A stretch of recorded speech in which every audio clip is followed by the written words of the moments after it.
au soleil. Il y a juste cette petite bande là, mais c'est pas du tout gênant. C'est parti ici à la Red Bull Arena de Leipzig, baigné de soleil et bien garni pour cette rencontre amicale entre le Rasenballsport Leipzig et le Paris Saint-Germain. Deuxième rencontre de préparation pour les Parisiens. Un premier ballon aérien a priori. Est-ce qu'il va aller le chercher? Il est bien frappé. Oh, la volée. Et là, Openda en deux temps. Et le ballon termine au fond des filets. L'ancien Lensois, meilleur buteur de Leipzig en Bundesliga la saison dernière avec 24 buts. Inscrit le premier ici dans ce match amical. Un ballon que Gigio Donnarumma n'est pas allé chercher dans les airs, pas si loin que ça de sa ligne. Ah, ça va pas quand même recommencer comme la saison dernière. Eric, combien de fois on a vu ce genre de situation de PSG prendre des buts sur des coups de pied arrêtés, et notamment par un manque d'agressivité pour attaquer ces ballons, à commencer par Donnarumma. On le voit ici, là, il hésite. Pourtant, quand on connaît le garçon, je peux vous dire, pour l'avoir évidemment croisé quelques fois, il fait 2 mètres. Il est mais immense. Il prend une place terrible et ça lui vient pas ce réflexe défensif pour les cueillir les ballons, s'imposer.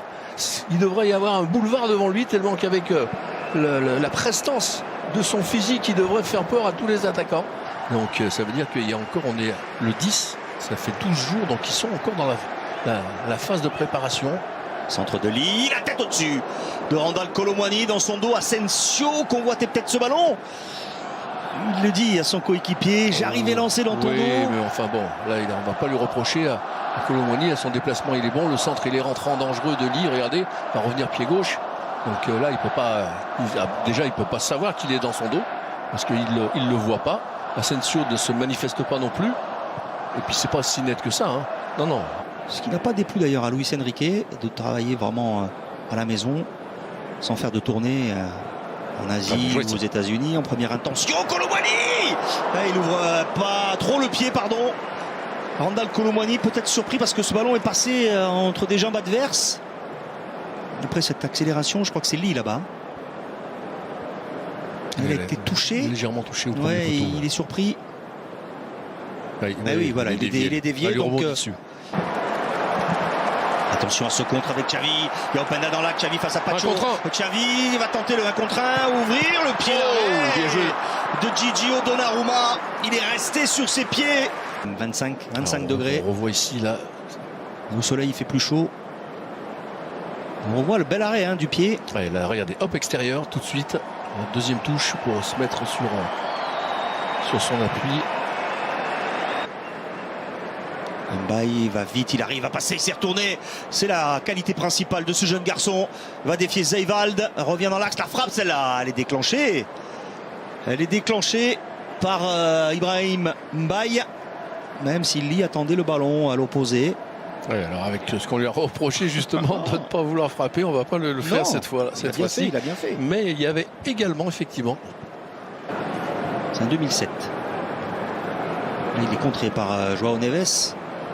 Il a 19 ans. Joao Neves pour Dembélé. Lancé, Dembélé. C'était pour Bradley Barcola. Il lui a frappé carrément dessus. Ouais. Aucune possibilité de dégager son corps. Barcola, de façon à juste placer son pied. Le ballon est trop fort, trop sur lui. Ici, vous voyez. Et puis Simakan était bien placé au marquage en plus.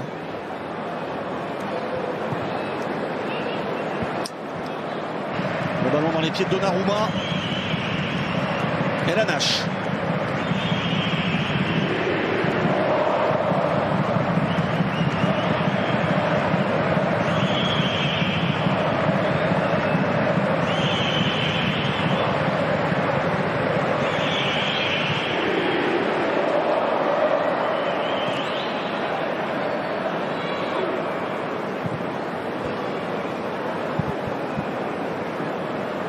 Et la Nash.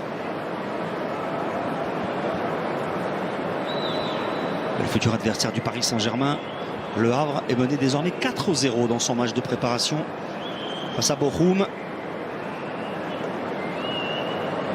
1-0 ici pour Leipzig, avec ce but d'Openda qui est sorti depuis à la 13e minute pour les Allemands.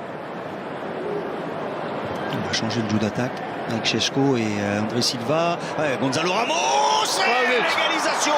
Il est beau celui parce qu'il a peu d'espace pour déclencher la frappe, le Portugais. Il la met hors de portée de Van den Voort. L'enchaînement est remarquable pour Gonzalo Ramos. C'est pas un ballon très simple au départ, Patrice, mais il l'a parfaitement bien négocié. Oui, parce qu'en fait, il arrive avec deux petits contrôles, en fait, avec deux touches ici. Et puis d'un coup, il a déclenché la frappe extérieure. Voilà, il fait un contrôle avec l'extérieur et ensuite il va prendre légèrement, revenir un peu sur l'intérieur pour en fait pas frapper fort, mais déclencher ce ballon, ce qui crée la surprise en fait. Parce que là, il n'a pas eu le temps d'armer à proprement dit, c'est vraiment un petit fouetté comme ça. Mais il a été rapide, oui, il a été rapide et précis. Et donc automatiquement, il n'a pas eu le temps de se préparer. Van der Voort, le gardien, c'est exactement ce qu'on attend de lui, hein, de toute manière. Hein. Voilà, ce type de but qui est vraiment le but de l'avant-centre. Oui, c'est ce que semble dire Luis Enrique. Ouais, c'est facile, voilà, c'est ce que j'attends. Oui, c'est exactement l'attitude qui semble en fait effectivement. Pourquoi compliquer les choses? Voilà, chacun à son poste. C'est vrai qu'on lui reprochait la saison dernière de faire beaucoup d'efforts défensifs, des courses, de manquer un peu de lucidité. Grosse fraîcheur. Gonzalo Ramos. Et puis de ne pas suffisamment occuper aussi l'axe. Oui, parce qu'il se dépensait à droite à gauche, il cherchait, il pressait partout. Oui, un buteur, il vaut mieux qu'il reste dans l'axe. Ce type de buteur. Oui. Parce qu'il y a des buteurs qui peuvent se permettre de jouer, de participer au jeu, d'élaborer et de participer aux animations offensives, tout en étant... mais lui, non, c'est le buteur pur et dur. Le but d'Openda à la 13e minute. On va dévier légèrement, mais pleine lucarne également. Mais encore une fois, problème sur coup de pied arrêté. Ça, par contre, ça va vraiment falloir s'attaquer au problème. Et l'égalisation il y a quelques instants. Donc, hop, voilà. Oui, mais c'est au milieu de trois défenseurs. Ça va vite, je trouve, sur la prise de balle. La petite touche est derrière. Il ne laisse pas le temps à Van der Voort de s'organiser. Oui, puis surtout, comme il ne fait pas de geste, vous savez, quand on veut frapper fort, on amplifie comme ça le recul de la jambe.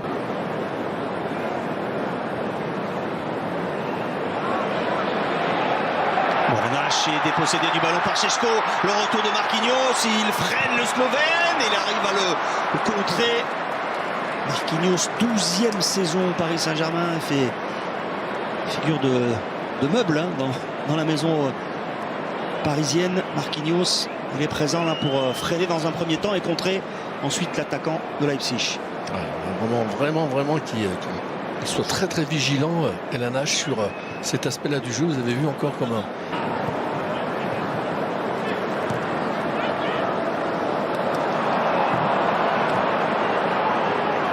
Ça ne passe pas pour Dembélé. Gonzalo Ramos du gauche et le deuxième but. Non, à côté. On a failli être trompé par ce ballon qui a roulé derrière le filet. C'est juste à côté. Est-ce que ça a été touché? Oui, il y a corner. Ah, il le touche. Hein. Et là encore, c'est quasiment à l'arrêt. Ouais, il tape sur le poteau, mais le petit poteau derrière le filet. Allez, on voit tout le monde au vestiaire, un partout entre Leipzig et le Paris Saint-Germain. Deuxième match de préparation pour les hommes de Luis Enrique qui ont égalisé par Gonzalo Ramos à la 70e minute. Loïs Openda, tout sourire, avait marqué le premier but, l'ancien Lensois pour Leipzig. Ça fait 2 nuls en 2 matchs de préparation pour les Parisiens qui ont maintenant une grosse semaine